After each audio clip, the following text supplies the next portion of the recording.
Salut les gars, bienvenue à tout le monde. Et là on part sur une vidéo de Yu-Gi-Oh!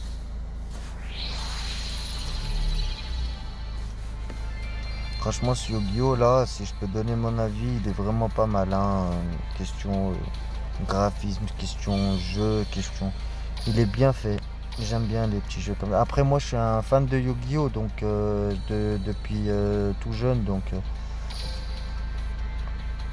c'est quelque chose qui forcément qui va me plaire. Mais il y a quelque chose dans le jeu que j'aime pas, je le dis direct, hein, dès l'entrée. Donc Yu-Gi-Oh! Je sais pas si vous connaissez, mais en fait, c'est sur le terrain, en fait, vous avez le droit de poser 5 cartes.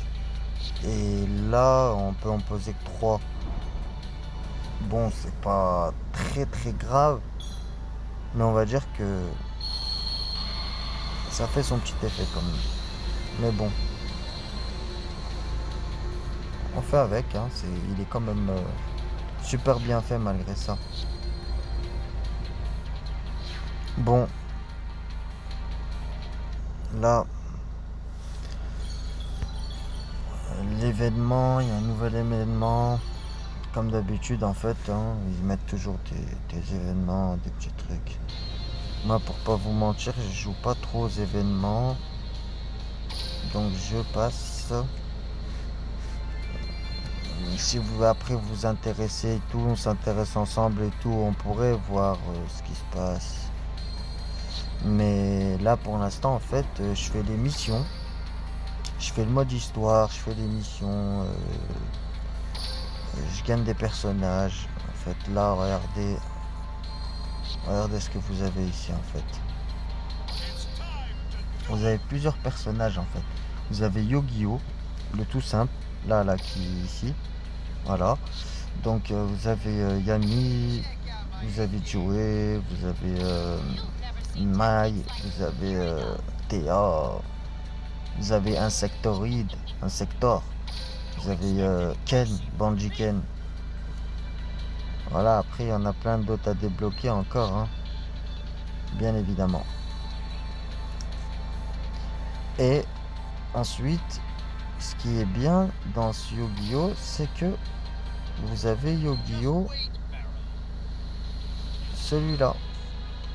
Encore des personnages à débloquer et encore un nouveau Yu-Gi-Oh! Vous avez le GX, encore des personnages à débloquer, toujours la même chose. Ensuite, vous avez quoi? Vous avez le 5DS. Voilà, c'est pas mal, hein. Avec, en fait, dans chaque jeu, vous avez les cartes qui vont avec, vous avez tout, hein. C'est vraiment pas mal. C'est vraiment bien fait. C'est pour ça que je vous ai dit, hein, ils l'ont super bien fait. Et même le graphisme, c'est quelque chose que j'aime beaucoup. C'est comme le manga, c'est exactement la même chose. Donc, pour que aimer. Là, ensuite, on va partir sur un combat, en fait, hein. Là, c'est les petits. Vous avez des petits défis comme ça, des duels que vous pouvez faire avec voilà, Daniel. Là, c'est notre ami Daniel, on peut le faire. Ou sinon, vous pouvez trouver dans la rue. Là, vous ramassez des petites pièces. Là, on a qui? On a Bella, Bella. Nanana, Bella. Donc là, duel, on pourrait, ouais, la défi niveau 14. Là, vous avez les niveaux, en fait. Plus vous gagnez, plus vous montez en histoire, plus les niveaux seront compliqués, logiques, hein. Ça reste la logique. Donc là, on jette la pièce pour savoir qui commence en premier. Moi, personnellement, hein, je préfère commencer en premier. Après, je sais pas pour les autres. Voilà, donc là, vous avez des cartes pièges, des cartes magie, des monstres normales et des monstres comme ça, là. Comme vous voyez là, en mode rouge comme ça, c'est parce que c'est des monstres, en fait, avec un effet spécial. Comme là, par exemple, si un monstre roi du feu face recto que vous contrôlez est détruit par un effet de carte, sauf durant dommage tête, vous pouvez invoquer spécialement cette carte depuis votre main. Voilà, en fait, si il se passe des choses, certaines choses, bah, vous pouvez quand même faire certaines choses. Voilà, donc là, on va partir sur un monstre. Je vais mettre celui-là. Vous pouvez l'invoquer, bah, il y a des monstres à invoquer normalement. Il y a des monstres en fait que vous pouvez pas invoquer sans faire de sacrifice.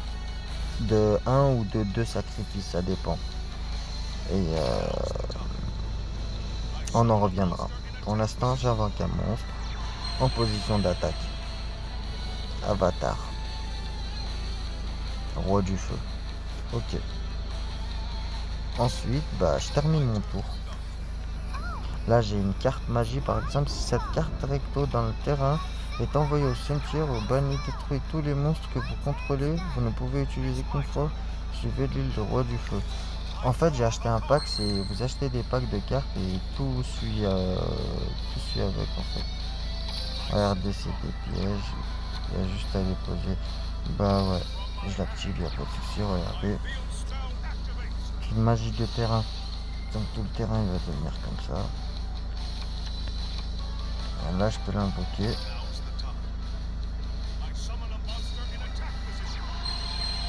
Avatar, roi du feu, ok.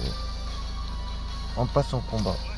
Celui qui commence en premier, il peut pas combattre dès la première fois. C'est pour ça que j'ai dû passer mon tour. Il a invoqué un monstre en position de défense. Et là, j'en ai invoqué un autre. Et c'est parti. C'est un monstre par tour. Hein. À part si on a une carte piège ou magie qui nous permet d'invoquer un deuxième monstre. Et là, ça marche avec, vous avez remarqué, attendez, je vais vous montrer. Il a 800 d'attaque et 1200 de défense. En fait, ça marche avec tout simplement des points de défense et d'attaque. Là, on a 1008 et 200 en attaque, mais vu qu'on est en position d'attaque, c'est l'attaque qui compte. Donc 1008 face à 1200, c'est les 1008 qui gagnent tout simplement. Et là, on attaque directement l'adversaire vu qu'il n'a pas d'autre monstre. Alors excusez-moi, hein, j'ai perdu l'habitude, voilà. Ça fait un petit moment que je n'avais pas joué, hein. J'ai perdu le glisser. Voilà, on termine le tour. Comme je vous ai dit, regardez là, vous avez une carte, deux cartes, trois cartes. Alors que normalement, il y en a 5. Il invoque un monstre en position de défense. Ça, c'est parce qu'il n'a pas plus fort. C'est normal, hein, il ne peut rien faire. Du coup, il ne peut qu'invoquer ça. Là, c'est ce que je vous ai montré. Regardez, par exemple, celui-là, il ne pouvait pas être invoqué durant les premiers tours parce que j'avais pas assez de monstres. Là, vu que j'en ai 2 sur le terrain, hop, invocation normale par sacrifice de 2 monstres. Oui, je le sacrifie, les 2 et voilà. Voilà le boulot, ça donne ça. Au lieu d'en avoir 2 à 1008, là j'en ai un à 2700. 2700, c'est vraiment quelque chose. Regardez la beauté de ce monstre. Avatar, grand roi du feu. Ouais, voilà. Ensuite, vu que j'ai invoqué un monstre, c'est un monstre par tour, je peux pas invoquer lui, logiquement. Donc là, on peut attaquer, changer et on attaque. Voilà. En fait, je cliquais sur le monstre pour tirer, mais il faut tirer de la carte en fait. Il faut glisser de la carte pour attaquer. D'une carte à l'autre. Faire un glisser. Moi, je glissais sur le monstre, mais faut pas glisser sur le monstre. Voilà, là, on a des points de vie. Vous avez marqué, là, LP, c'est marqué LP. Donc là, il lui reste 2200. Je pioche une carte, à chaque tour, vous piochez une carte. Vous avez, il me reste 14 cartes là. Il en reste 13. Et voilà. À chaque tour, vous piochez une seule carte. À part si vous avez des cartes pièges ou magie qui vous permet de rajouter des cartes. Plus de cartes que la normale. Donc là, on invoque ça.